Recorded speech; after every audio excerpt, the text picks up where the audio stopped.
حبيبي، انت رجعت بدري النهارده. ما كانش عندي شغل كتير.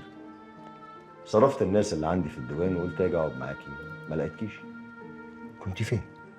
ولا حاجه، لقيت نفسي قاعده زهقانه بين 4 حيطان لوحدي.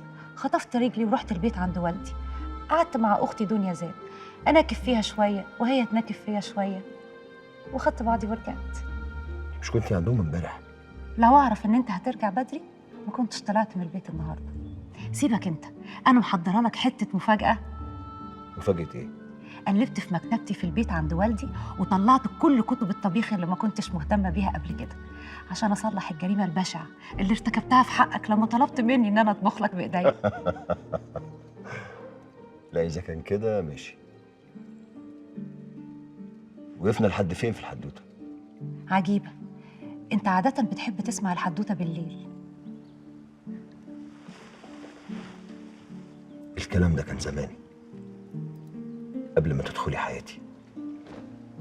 كان الليل وحشة، خيالات مرعبة،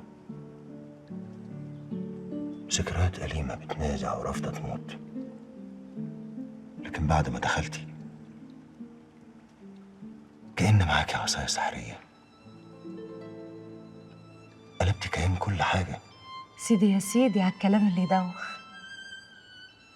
مولاي ملك الزمان بيقول شعر، ولا ده اللي بيسموه الحب؟